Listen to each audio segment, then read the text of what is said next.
வணக்கம். நம்மளோட இந்த புதிய எக்ஸ்பிளைனருக்கு உங்களை அன்போட வரவேற்கிறேன். இன்னைக்கு நாம எங்க போக போறோம் தெரியுமா?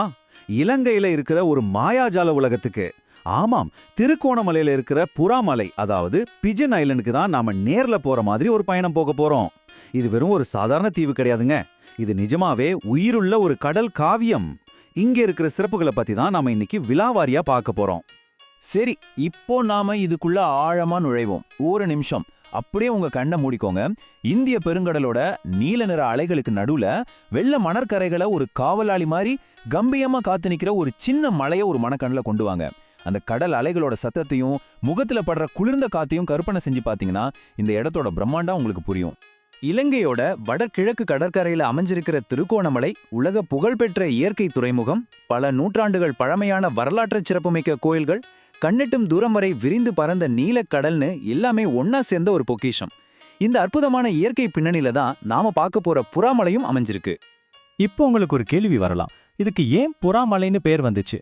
பல நூற்றாண்டுகளுக்கு முன்னாடி இந்த சின்ன கரடு முரடான பாறை குன்றின் மேல ஆயிரக்கணக்கான வெள்ளை சாம்பல் நிற பாறை புறாக்கள், அதாவது ராக் பீஜன்ஸ் கூட்டமா வாழ்ந்துட்டு வந்துச்சு. ஒரு பெரிய கருமையான பாறை மேல அலையலையா வெள்ளை நிற புறாக்கள் உட்கார்ந்துருக்கிறத கொஞ்சம் கற்பனை செஞ்சு பாருங்க. இந்த அற்புதமான காட்சியை பார்த்துட்டு தான் வரலாற்று ரீதியா இதுக்கு புறாமலைன்னு பேர் வச்சாங்க. இதுல ரொம்பவே சுவாரஸ்யமான விஷயம் என்னன்னா, இந்த புறாக்கள் வெறும் அழகுக்காக மட்டும் அங்க இல்ல, ரொம்ப முக்கியமான ஒரு வரலாற்று பங்கையும் ஆற்றியிருக்கு. 17ஆம் நூற்றாண்டு நாயகர் காலத்திலையும் அதுக்கப்புறம் 18ஆம் நூற்றாண்டு காலனித்துவ காலத்திலையும் இந்த புறாமலை ஒரு கலங்கர விளக்கம் மாதிரி மாலுமிகளுக்கு வழிகாட்டியா பயன்படுத்தப்பட்டிருக்கு. நம்ப முடியலல்ல? அந்த புறாக்களோட பிரகாசமான வெண்மை நிற கூட்டம் தூரத்துல கடல்ல வர்ற கப்பல்களுக்கு ஒரு இயற்கையான ஜிபிஎஸ் மாதிரி ரொம்ப தெளிவா தெரிஞ்சு வழிகாட்டியா இருந்திருக்கு. உலக பயணிகள் இந்த இடத்த இயற்கையின் இரட்டை மேடைன்னு ரொம்ப ஆச்சரியத்தோட சொல்றாங்க.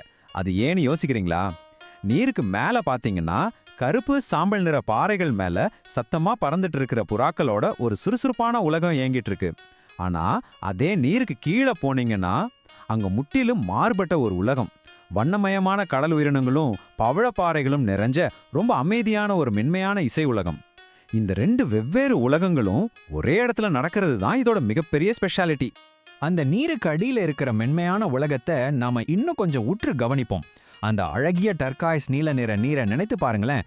அந்த தெளிவான நீருக்கு அடியில மெதுவா அசைந்தாடுற பவளப்பாறைகள், அதுக்கு நடுவுல ஒளிஞ்சு விளையாடுற கண்கவர் வண்ண மீன்கள், நிஜமாவே இது கடலுக்குள்ள இருக்கிற ஒரு குட்டி பிரபஞ்சம் மாதிரியே காட்சியளிக்கும். உங்களை அப்படியே முழுசா ஈர்த்துக்கிற ஒரு தனித்துவமான மாயத்தன்மை இந்த நீருக்கடி உலகத்துக்கு இருக்கு. சரி, இப்போ இந்த அனுபவம் எப்படி படிப்படியா விரியுதுன்னு பார்ப்போம். இந்த அழக நேர்ல பார்க்கணும்னா முதல்ல நிலாவல்லி பீச்ல இருந்து ஒரு சின்ன படகுல நாம பயணம் செய்யணும். படகுல இருந்து இறங்குனதும் அந்த பெரிய கருப்பு சாம்பல் நிற பாறைகள் மேல மெதுவா ஏறி போகணும். அதுக்கப்புறம் நீருக்கடியில ஸ்னோர்க்கலிங் செஞ்சு மூச்சடைக்க வைக்கிற அந்த உலகத்தை நம்ம கண்களாலேயே நேரடியாக ரசிக்கலாம். இதெல்லாம் சேரும்போது ஒரு முழுமையான அனுபவம் நமக்கு கிடைக்கும். அந்த பாறைகளோட உச்சிக்கு போனதும் கிடைக்கிற காட்சி இருக்கே, அதை விவரிக்க வார்த்தைகளே கிடையாது. உண்மையிலே ஒரு உயிருள்ள ஆவணப்படத்துக்குள்ள நுழைஞ்சது போல இருக்கும். உச்சியில நிற்கும்போது உங்க முன்னாடி விரிந்து பறந்த கடல், தலைக்கு மேல சூரிய ஒளியில மின்னியபடி பறக்கிற புறாக்கள் கூட்டம், ஒரு மிகச்சிறந்த படத்தோட ஒளிப்பதிவு மாதிரி அந்த இடம் உங்களை அப்படியே அந்த பிரம்மாண்டமான இயற்கை காட்சிக்குள்ள கொண்டு போயிடும். இப்போ இதுல ரொம்ப முக்கியமான விஷயம் என்னன்னா, இந்த பேரழகிற்கு பின்னாடி இருக்கிற சில கடுமையான உண்மைகளையும் நம்ம தெரிஞ்சுக்கணும். அதிகப்படியான மனித செயற்பாடுகள், இயற்கைக்கு இடையூறு விளைவிக்கிற மீன்பிடி பழக்கங்கள், அப்புறம் கட்டுக்கடங்காத சுற்றுலா பயணிகளோட நெரிசல், இதெல்லாம் சேர்ந்து இங்க இருக்கிற அற்புதமான பவளப்பாறை வளங்களை கடுமையா பாதிச்சிருக்கு. இப்படிப்பட்ட அச்சுறுத்தல்கள் காரணமாக தான் இதுக்கு ஒரு தீர்வு காண அரசாங்கம் ஒரு முடிவெடுத்தாங்க.